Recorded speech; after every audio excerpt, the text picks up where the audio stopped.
It's 1:15:28, right? Yes.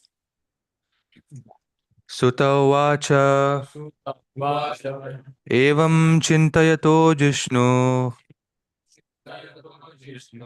Krishna pada suroruham sauhadena tigadena stanta shid vimala matihi.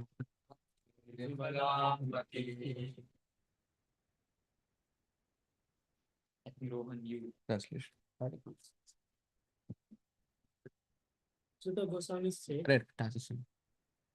Translation by His Divine Grace, A.C. Bhaktivedanta Swami Srila Prabhupada ki jai. Shuddha Goswami said, thus, being deeply absorbed in thinking of the instructions of the Lord, which were imparted in the great intimacy of friendship, and in thinking of his lotus feet, Arjun's mind became pacified and free from all material contamination. Purport. Since the Lord is absolute, deep meditation upon Him is as good as yogic trance. The Lord is non-different from His name, form, quality, pastimes, entourage, and specific action. Arjuna began to think of the Lord's instruction to him on the battlefield of Kurukshetra. Only those instructions began to eliminate the things of material contamination in the mind of Arjuna. The Lord is like the sun. The sun's appearance means immediate dissipation of darkness or ignorance, and the Lord's appearance within the mind of the devotee can at once drive away the miserable material effects. Lord Chaitanya has therefore recommended constant chanting of the name of the Lord for protection from all contamination of the material world. The feeling of separation from the Lord is undoubtedly painful to the devotee, but because it is in connection with the Lord, it has a specific transcendental effect which pacifies the heart. Feelings of separation are also source of transcendental bliss, and they are never comparable to contaminated material feeling of separation. Thank you so much, Srila Prabhupada ki jai. So there's one question that we can start with. We already started, but one question that I want to ask you: if someone had to suffer, right, in separation, or Krishna's putting us through test, and we're going through anxiety anyway, what is the point of practicing bhakti? I would have been just happy, it's better to be a materialist, cry in my Lamborghini, than being a monk like Monil, or anyone like the Damayanti. Why do I have to focus so much? What kind of bliss is this providing me? What isn't there for me? Anyone? Yes, Nitai.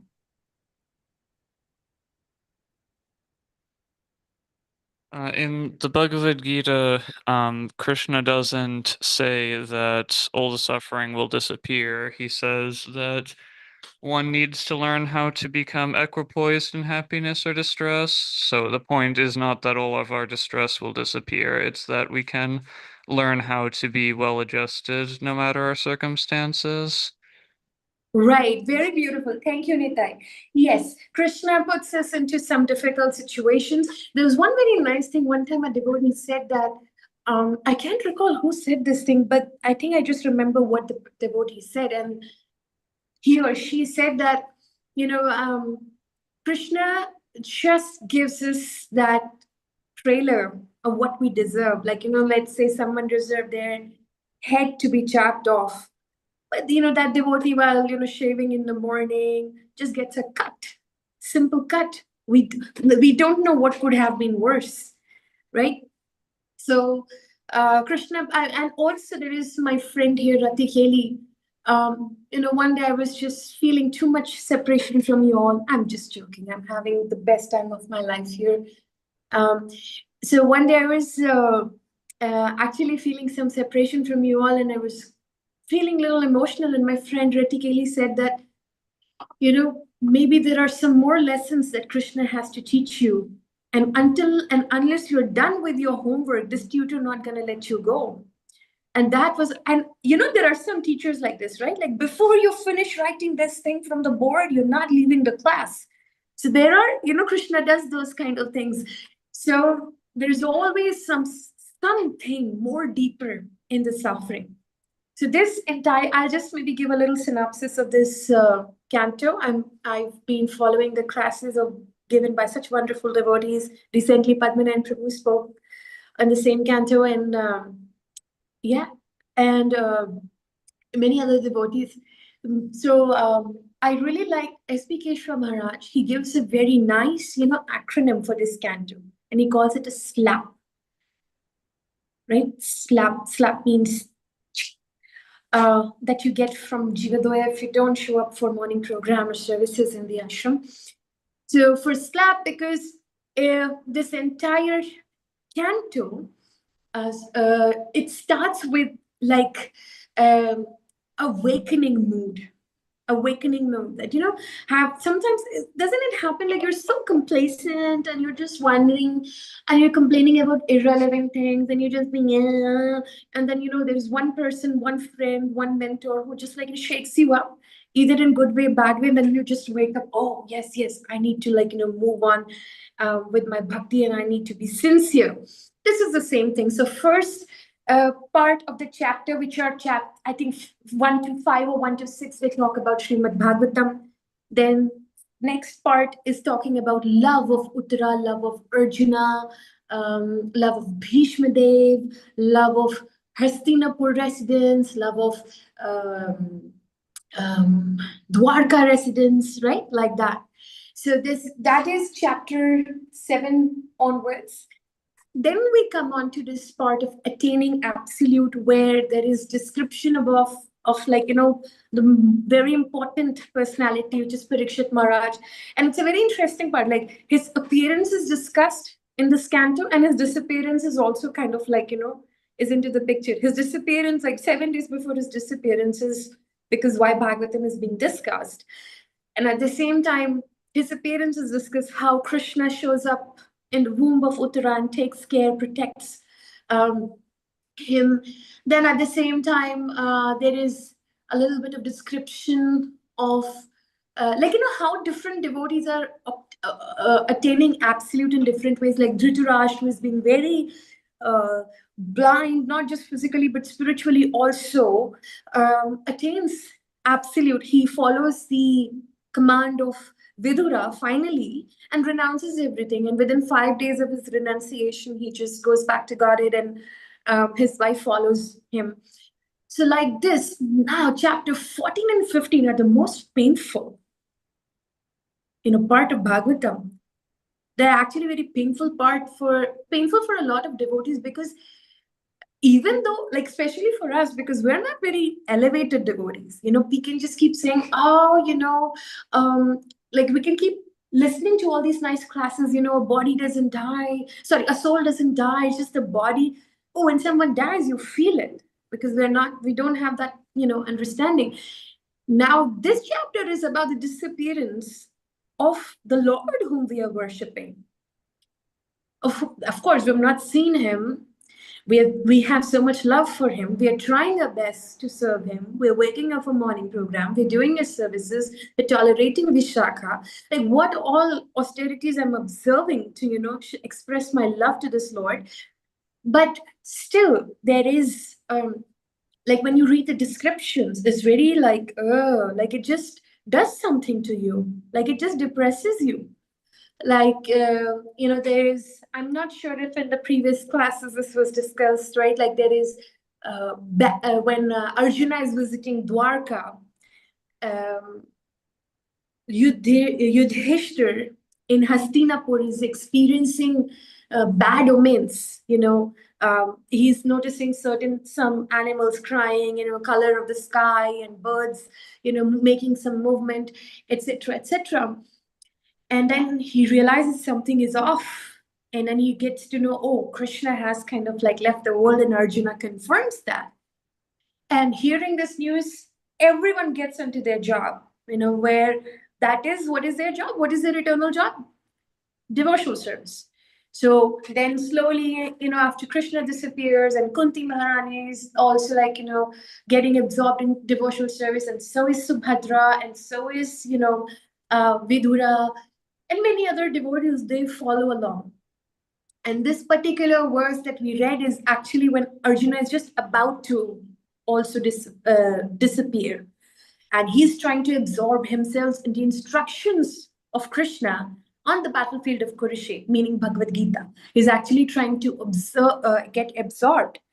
Now, the funny part is that even though this canto, even though this canto is not, even though this chapter is talking so much about this separation, the theme of the chapter is not at all about how you feel when Krishna disappears. It's actually about what you do, how you want to leave your body, what decisions are you going to make, that in what ways are you going to leave the body. Okay, has anyone ever thought how they want to leave their body? It's a very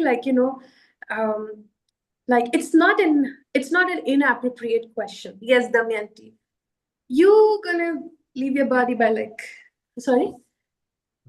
Can I you thought someone? you were saying like, has anybody thought about it? So I just said yes. Yes, you want to share? I mean, it's okay if you don't want to share. Sometimes when we do kirtan, in some kirtans, the crescendo reaches a level where you feel like this would be the right time to leave your body. So in that moment, I feel like that. Oh, wow. I have that feeling when I have prasadam. And just recently I had this, I can relate with, there is a hype where something reaches and you're just like, oh, now it's like, I can't, I think I've lost all material attachment. All I want is the lotus feet of the Lord. I went to Rajapur temple and I made something for Jagannath. And after I came back, I went to my friend's place. And there is something I'm very controlled on my portions and, trying my best. So everything is fine. But every time I go to Jagannath temple and, whenever I cook something for Jagannath and bring that back, there is overeating to next level. And I don't know how much I ate that I actually was lying down on the floor under the picture of Rajapur Jagannath. And I thought, today is the day that Viśākhā going to leave the body. But can there be any other funny reason that, maybe devotees would be discussing? She died out of honoring poha. Just, on 3 plates of poha, 4 plates of poha, whatever. But at that moment, it did feel like, you know what, I have no attachments. I don't want anything. I just want Jagannath right now, and then half an hour later, 1 hour later, got digested. Then I was like, where is more? I want more prasadam. So yeah, I want to actually leave my body honoring prasadam. It would be very nice. It's just like the best death. Anyone else? Okay. If you haven't thought about it, then this is your homework. You should think about it. The whole chapter is about what you do. What is the basic lesson is, one who remembers the Lord at the time of death gets united with the Lord. All right. So now it's very important that we keep our consciousness very protected. If you might have scrolled sometimes, so Viśākhā Prabhu is making very nice videos. There are 3 devotees who just always pop up in my feed. One is Gauranga Darshan Prabhu, another is S.B. Keshav Maharaj's video, and another is Viśākhā Prabhu's video. And Viśākhā Prabhu's video is just like he just starts with he's talking to you. And in most of his videos, there is a continuous emphasis on sound vibration. What am I hearing? What am I hearing? This continuous emphasis. And, I've been noting this, yes, we have to chant. But then actually when I paid attention to it, it makes so much sense. But I don't know if this happens to you all.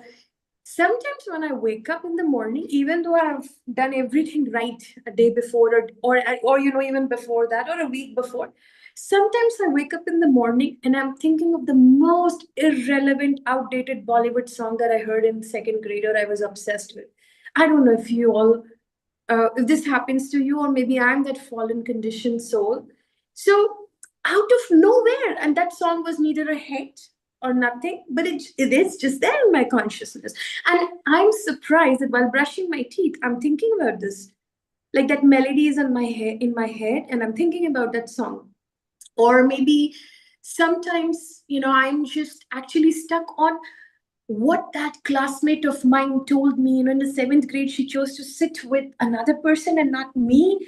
Like I'm still stuck there, right? So this is what Vaisheshika Prabhu is continuously emphasizing on, that whatever you actually feed your mind, it actually starts getting stored. Just today, there was a very nice brahmachari from brahmachari and a sannyasi, like they're divorced, and they're from Radhakund, and he was explaining that actually inside your heart there is a box, and there is a name of this box even in the scriptures, and in the biological structure also, like there is some name of this box. So every time, this is like a memory chip, so every time we keep saying something, it gets stored. So if I say Shanshi is bad, so it gets stored, Shanshi is bad, Shanshi is bad. If I say Krishna loves me, it just gets stored. It just gets stored. So it just depends upon what you are going to feed yourself, right? So whatever you're going to feed yourself will actually show up. And this is also in Bhagavad Gita, that at the time of death, the mind actually, just closes down and goes and sits and gets locked inside the heart. And this carries with you next time in your next life. So it's very, very, very important that, we are super careful about this. Death is a very uncomfortable topic to speak about. Try discussing this with your parents or family members and see how enthusiastic they'll get, hearing, oh, wow, my child is thinking about the death. This is so amazing, right? No, they won't like it because they just don't appreciate this topic at all. And it's same thing with us. If someone comes, any one of you decides to show up in a check-in with this topic, Viśākhā, can I have a check-in with you? Okay, what do you want to discuss? I want to talk about my death. And I would be so uncomfortable because this topic is discomforting. But actually, it is not discomforting. It is not, it is actually preparing you for the ultimate thing, right? Because, some wise person, I don't know who's this wise person, but someone said that in Krishna consciousness, the life is actually the preparation time. And death is an exam. And you don't want to fail that exam with anything. So it's best to keep forgiving people. It's best to just hold no grudges. It is best to remain humble and do everything possible to prepare yourself for that particular one moment. And you can decide. So there's another beautiful thing. See, whatever you have and whatever I have. When I was in fashion school, as you know, that I did my bachelor's in designing, and you're very obsessed. In fashion college, you get addressed the way you dress. Okay, so you're always very beautiful and gorgeous looking. Everyone, you have to be like that. That is the career. So and that was also the peak time of my youth. And one thing I was just noticing, I did not like my nose. This was, and then I realized that later, I have so many issues with my nose, and someone has issues with their complexion, someone has issues with their body, someone has issues with their parents and family and life and country and government. So this is never ending. So wherever you are, wherever we all are, is based on our karma, right? Whoever is in whichever body, whatever is happening is as per your own karma. We can change that because this happened in the past. But right now, you have and I have the power to rewrite the story and decide how this story gonna end. I would love if my story gonna end. Oh, I cooked prasadam for so many people, and then I died eating it.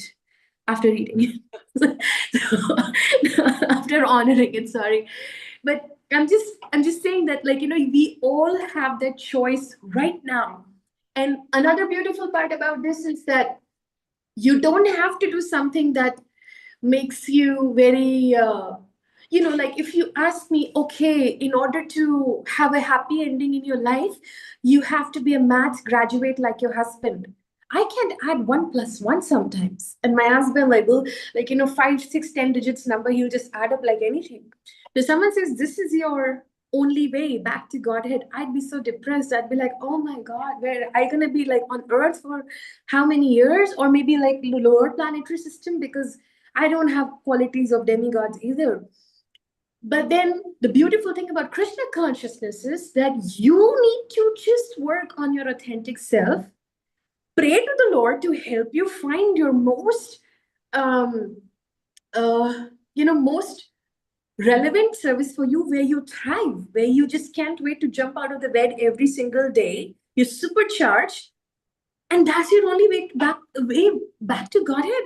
Isn't that just so amazing? You wake up, you sing and dance. Guru Ashtakam in the morning. You don't feel like waking up, that's your problem. You have a very bad taste, but actually it's a party happening at ISKCON Toronto.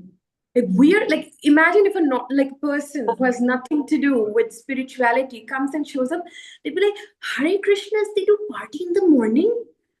Right? Like, you see, like, how Amala jumps Jai Jai Prabhupada.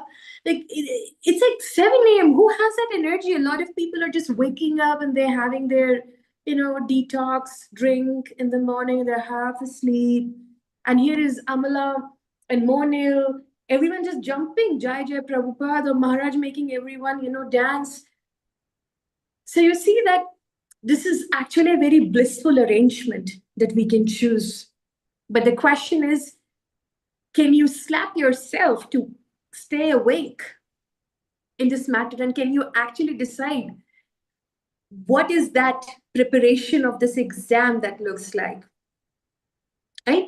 So it's very important to have, like, how in corporate worlds you have like not corporate worlds, like in general, like people have like a 5-year plan. Where do you see yourself in 5 years? We all also need to have that 5-year plan. What is that thing that Vaisheshika Prabhu says? What does that get measured? Huh? What gets measured gets improved. What gets measured gets improved, right? That would be very, very nice. And then in regards to this topic of death, see, it's an inconvenient truth, but it is the truth. Is anyone in the room who's in denial, or who's just like, out of all the topics, this is something I don't want to discuss? Like, how would you feel if I invite you all to my home when I arrive and we discuss this topic? Can someone tell me? Ishan would like, Prabhu, I have to go, and it's my college meeting and assignments. Yeah, I'll feel very uncomfortable. Like I feel like, why am I even here? Like, why are we talking about Yes. this? And why would you feel like that, Ishan? Because it's kind of, no, first of all, nobody discusses this topic very often. Yes. Second of all, it's a very uncomfortable moment because you're talking about the person leaving and not coming back again. So Yes, absolutely. And because it's an inconvenient truth. And we are actually very conditioned to think this way, that, that this is the end, but this is actually not the end. For devotees, this is the beginning. The party is just starting. There is, like, when you give exam, I wouldn't say give exam. Okay, maybe it's like this preparation of yours actually decides if you're going to where are you going to enter now. Are you going to enter into some pastimes of the Lord? Are you going to enter into some other arrangements of the Lord? Are you going to enter wherever you're going to enter? It's very important, and that's an exam. So it's an inconvenient truth, and we should just keep trying. keep trying to not make it inconvenient. You know how many opportunities this meditation can bring you? And meditation upon the death can actually bring so many reflections. You can actually understand what is your priority. Parikshit Maharaj did the same. A flying snake bit him, and he had 7 days left. Isn't like he had an opportunity to decide what is my priority? Now I'm telling you, you only have like another 50, 60 years to live. So what should be your priority in this time? Wow, it's so nice. My girls are like, making notes, and boys are just like wondering what is this women talking on the screen. I'm just saying it's just very, very nice. Like, it's always so nice to see Subhadra. Okay, Rohan and Rahul, don't get offended. So it's just so nice to see the Subhadra and Damayanti like together. They're like twins. They're holding the pen in the same way, and say the head is tilted in the same They way. are drawing. They're drawing, or Monil does that. But Monil does that. Whenever I'm talking, he's the one who makes drawing. Anyway, so death allows us to have this opportunity of finding the priority. What is the priority? Can anyone tell me 2 things that is their priority right now? See, you're taking time to think because it's not deeply reflected upon.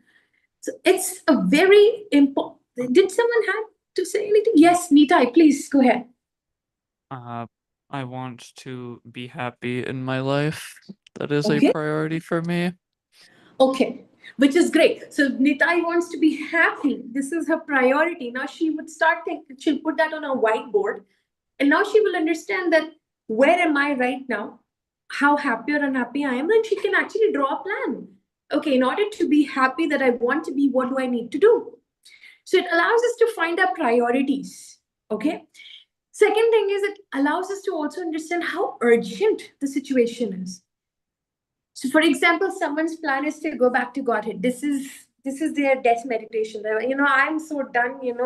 If I take another birth, they're going to put me in Bhakti Academy again, attending morning program, and only Monday, Tuesday off, and doing is Jiva Doyas after my life to put the groceries in the kitchen, and I want to take a nap, and then all these issues could haunt you, and you're like, no, I'm going to go back to Godhead in this lifetime, and so at that time you'll think like, okay, someone tells you that, okay, you can go back to Godhead only by chanting maybe, I don't know, like 10 lakh round and reading all Prabhupada books. For example, this is just an example. And now think about it. Oh my God, Prabhupada books and all the books. And then at the same 10 lakh rounds. Oh my God, I need to do this now. So it just creates an urgency. There is fire in the house. It creates a feeling of urgency. Third thing is that it does make you humble. It does make you humble, isn't it? Like if you think about it, that I just say that, for example, Monil and I are having argument that, that painting behind Monil will be there. He's saying it should be there. I'm saying, no, it should be on the right side where Nitai is sitting. And Monil and I are just like, fighting. But if I'm humble, I'd be like, oh, Prabhu, you can put it there. World anyway gonna annihilate. You and I anyway gonna die. So it's okay. Right? It does bring you humility. Right? Why I have to put Subhadra down just because she made a mistake? I'm gonna teach Subhadra who is she? I'm gonna put her in her place. But then doesn't it make you humble to think like I'm gonna add on some karma in mistreating her? And I may actually gather some bad karma, and I actually those karmas may have a weight. My pride may just distract me from my japa. So it just allows you to be humble as well. If your death meditation also brings you clarity. Clarity of what? Like, what is my priority? Do I want to be, like, it gives you clarity. Do I want to be in Grihastha ashram and serve Krishna? Do I want to be a brahmachari and serve Krishna? What do I want to be a grihastha for some time and then vanaprastha? Like, you just don't know as of now, but it does bring you clarity that, okay, I need to do this and what exactly, like, is needed to be there. It brings you clarity for your own emotional needs that we don't talk about. It brings you clarity of your all other needs, all other, people who are around you, their needs. It's so important. It also brings inner immunity. Have you heard this? Like, there's a very funny thing in Bollywood to say that man is a darnega nai, meaning like no one should be afraid of death. And I find this super funny, but like it's really like, so nice. Like, you actually get that inner immunity. And there is some like, thug or like, some thief who comes into the temple and Shringar Arati is going on and he puts a gun on you and is like, Jivadaya, give me all the gold that the temple has, all the Lakshmi. And Jivadaya is like, I will not give you anything, but please feel free to kill me so that, history can be written. Jivadaya died on duty during Darshanarti. And I definitely go back to Godhead because Damayanti is singing and the kirtan is on, right? So it's like and the goon and the thug and the thief is just like so confused. What the hell is happening here? Like, why is he not shivering, In his experience, people have been shivering. So death meditation actually brings us that clarity. I'll just conclude with one more last point that Srila Prabhupada one time told his disciple a very beautiful thing. And you can just write it somewhere and put it on a paper, like put it near your desk or something. It's very nice. It actually allows you to get detached from the world. They say that he said that this world is like a toilet. Do your business and get out from here. Isn't that so nice? No matter how nice your washroom is, like, let's say I renovated my washroom and my husband renovated our washroom and, we're trying to buy the best sink, best tap, best shower head. But still, we would only like to go there if we are like, we're wanting to, evacuate or we're actually taking shower. I'm not going to hang out there and, have a check-in with any devotee. Or I don't think I'm going to sit there and enjoy pizza. So none of that is happening. So I need to get out, no matter how comfortable I make and how nice I make it. It's very important that we have that understanding, right? And so please meditate upon, what is your purpose? What is that business? What is that purpose? And what does your devotional service looks like to you? Something that you would do, something that will decide where you want to be in your next life. Isn't it? If you're born in India, and I don't know, maybe here also, I've heard like maybe some families, they encourage their children to be very academic and scholarly. And, like in India, I had this pressure from my school all the time, when I was in 9th grade, the 9th, 10th, 11th, and 12th, this decides your life, your career. Boo, boo, boo. And like, all these so much pressure. And in 10th and 12th, like they almost like, killed me. With all legs to, and I don't know where am I using all that in my life. I really don't know where am I using. But anyway, that pressure, as per them, was deciding my life. However, in devotee's life, your preparation right now decides where you're going to end up. It's a placement, right? You study in a university or a college for 4 years, 5 years, and then you get placed somewhere, right? There is one person who comes to interview you, or like there is a panel, or whatever happens, or you get internship. Everyone have different ways. Someone may go back to Godhead with the mercy of the Guru or devotees, and someone may go back to Godhead because of their own advancement, and of course, mercy of Guru and Krishna. And everyone have like different ways. So please see what is your purpose. Staying back is not fun. And it would be worse if I'm also here than you and I in the beautiful world. And I'm sure you don't want to see me in the next life. So with this, I conclude. It was so nice seeing you all, talking to you all. I don't know, Monil, you can guide me. I don't know what the time is, and I can barely see the clock on the wall. If we have time for any Q&A or anyone would like to add anything. Okay, Monil says thumbs up. So anyone would like to add anything? How comfortable, uncomfortable were you? Yes. Hare Krishna, Prabhu. Thank you for the class. Uh, I actually have a question. Yes, please.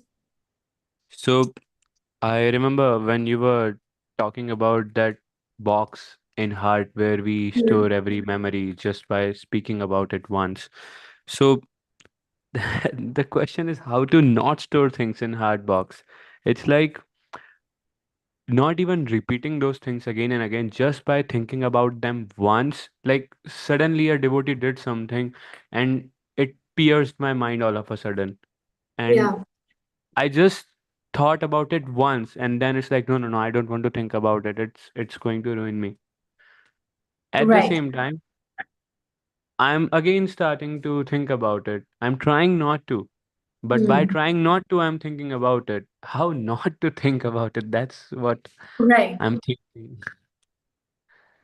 So there are two I- things here. These are like little different from each other.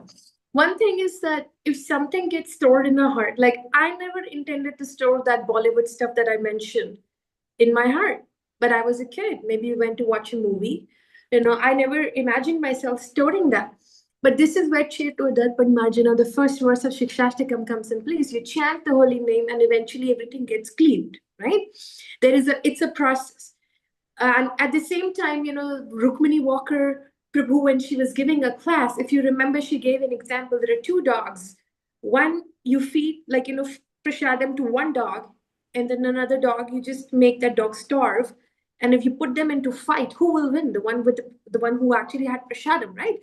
So, so make sure, like, how do I explain? Let's say this is bottle, right? This is water. So if there is a little bit of something in it, maybe like, I don't know, sugar, concentrated sugar or something. If I keep adding water and water and water and water to it, actually the sugar would get dissolved. Like you wouldn't actually taste the sugar. It would only be water, right? So you don't have to worry about what is already done. Now, the second scenario that you're talking about is if you're, let's say, I'm just imagining, let's say there is an offense, like you're offended by someone, or someone is offended by you. The worst thing that we can actually do is by ignoring it. We should not ignore it. If you're feeling something, we should definitely journal out our emotions. How are we feeling about it?